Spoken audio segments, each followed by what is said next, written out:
speak. And I'm not necessarily talking about meeting it like going forward so much, because again, guy might be a little long, a 7, 8, 9 hitter, and all of a sudden you got an error from the catcher because he contacted your glove.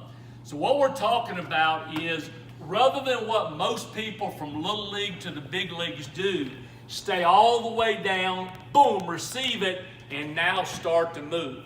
I want to be moving prior to receiving the pitch.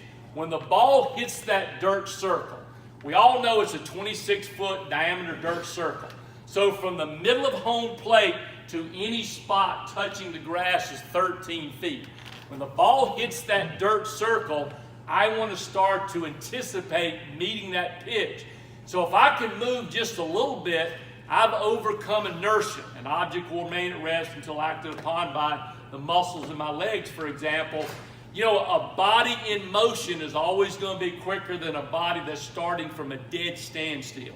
So moving prior to me catching. Now, if it's a real low pitch, if you can even move 3 inches to overcome inertia, at least you got your body in motion and your time. The number one way to make your time faster on a stopwatch is anticipation, moving, meeting that pitch prior to the pitch popping in your glove. The second thing that will make your time faster on a stopwatch always is catching the ball deep. Almost like we talk about catching a higher back door, front door breaking ball back deep. We want to do the same thing on a fastball. As we all know, 80 mile an hour, 85 mile an hour fastball is always going to be quicker than my hands. So if I catch the ball extended, it's going to take me longer to get to the load up position versus from here, boom, to that load up position. So when a guy's stealing, always catch it literally with the back of your glove almost against your chest protector if you can. The third thing that'll make your time faster on a stopwatch is lightning fast, short, quick footwork. And again, that gets my body, my upper body, and my arm and hand ready to throw quicker. So I'm trying hard. Bam, bam. You'll see a little bit, I'll talk about what we call timed footwork. A great drill for guys to work on trying to be quick. So we want to be absolutely, bam, bam, lightning fast. Getting that right foot down very short, very quick, perpendicular to the path that we're going to throw. And here's an interesting one right here that I don't know that I've heard this that much before in catching clinics or anything like this. Again, as the ball hits that dirt circle approximately 13 feet in front of that plate, what we want to do is we want to roll our left leg toward our right leg. In other words, we're here, as the ball hits that dirt circle, we're going to roll our left leg in. Now, why do we do that? Because that begins the process of getting our hips and shoulders turned north and south. Remember, receiving, blocking, east-west pretty much, but in throwing, we've got to get those hips and shoulders turned. So once it hits there, if you can turn that left leg in, that gets those hips, shoulders turned the way you want to get the most out of them and to be a little bit quicker. Think about this, gentlemen. Every time that I can cut off 1, 2, 3, 4, 5 hundredths of a second, think about how fast a hundredth of a second goes by, like I mentioned the other day. It's so important that in this little technique, I cut off 2, 3, 4 hundredths of a second. In this little technique, I cut off. That makes the difference on a bang-bang play being out for us versus that base runner being, safe at second base. Even the guys that get the great jump and can run like jackrabbits, those are things that help you to make those times quicker to second base. Now, here's an interesting one. We all know that from the back corner of the plate to the middle of the stop at second base, 127, 3 3/8 inches. I don't know what that 3/8 inches is about, but anyway, when we throw to second base, that's a long way to throw, right? And I'm not really trying to throw that distance. I'm really trying to throw like 140 feet. I want to throw through the base if I can, not to the base. More velo as it's going, gets to the base, quicker to get to the base when I do that. So I'm really trying to throw, 10, 12, 15 feet further right through the base. But what I want to do for accuracy is I want to pick a shorter target. Now, what do I mean by shorter target? We know 17 inches wide. We know that the rubber's 24 inches, from left to right, the width-wise. Okay. I'm going to aim right over the middle of the rubber, all right, and a certain height, right, depends how my arm feels and how strong my arm feels or how strong it is today. But through the pitcher's head, a foot above his head, 2 foot above his head, whatever it might be for the strength of your guy's arm, if I'll throw it right through the middle of the rubber, it's going to end up at second base right where I want it to be. So pick a shorter target. And obviously I'm trying to aim between knee level, mid-thigh on the first base edge of second base. Now why don't I aim right at the edge of the base, the level of the base? Because what happens is a lot of times you come up a little bit short, and if you say short or middle hop that middle infielder trying to make a catch and then a tag on a hard sliding runner, that's not really easy to do in the course of a game. So if I can aim about knee to mid-thigh, if I'm a little low, still in the air. A little high, still got a chance to get that tag down. Obviously too high, it takes too long to get it down, be safe. But I don't want to aim right on the edge of the base, so to speak. Okay, let's think about a couple of drills here as we go through this thing. All right.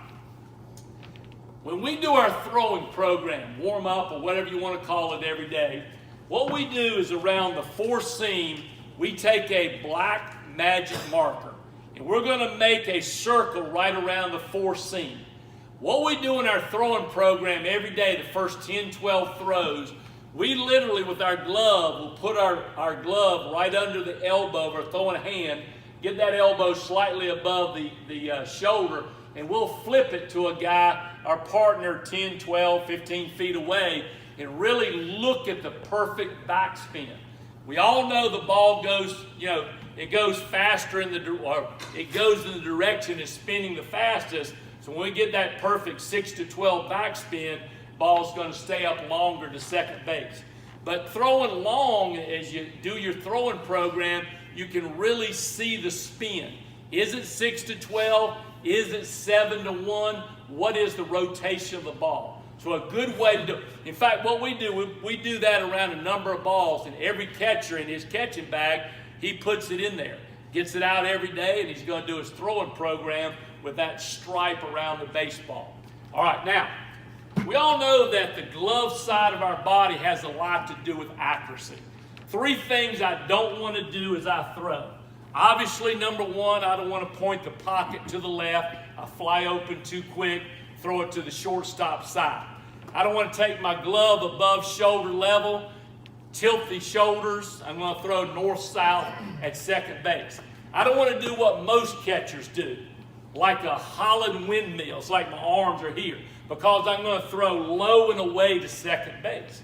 I'm trying to be very short and compact, keep it in the midline of my body, not get all the way out and not do anything here, but real short and compact. How do I do that? Okay. Drive. We're just practicing. I'm going to put this 4.5-pound ball in my glove. Now think about it. If I do any of this stuff, it's pretty heavy. If I do any of this stuff here and come off line, I might have a torn labrum or something like that. So what it does in practice, you keep that shoulder or you keep that glove short and compact and right on line with your partner that you're throwing to. Help your accuracy to second base. But you've got to get something that's 3, 3.5, 4 pounds to be heavy enough to not, do something incorrect technique-wise with the front of your shoulder. Okay, now, for footwork, a couple of drills that we do. Now, these 2 stages right here are connected with what is kind of just a black line right here. Now, I'm going to say that I'm on those white lines that are on the, mat where we hit off of, 4 white lines. So what I'm going to do is I'm going to touch my left toe to the back of that white line, slightly staggered in my stance. And all I'm going to do is walk through it, act like I catch it, step halfway between my feet, right on the top of the white line, right toe pointed to the right to get my hips, back foot perpendicular. Then I'm going to get down in my secondary stance, I'm going to come up and do the same thing. All right, another line drill to keep you in a straight line is I'm going to put, in this line here, I'm going to put my left heel about 2 inches outside that line. And what I'm going to do is I take my steps, my right heel touches the outside of the line, my left heel touches the outside of the line. And that keeps me straight. So I'll do it standing, and then I'll do it in that secondary position. It's like these drills. I'm going to do it kind of walking. That is kind of a jogging speed, and this kind of a sprint speed as I work through the footwork of my feet. All right, another way to do things. Let's say you get that guy that really is taking his arm back here behind your body. Very simple. I'll go in the gym, I'll get next to the fence in the outfield or the side fence, and all I do is put my heels right here, and again, just play catch with a guy 30, 35 feet away, and again, I'm working on throwing, keeping my shoulders north-south as I make my throw right here to second base.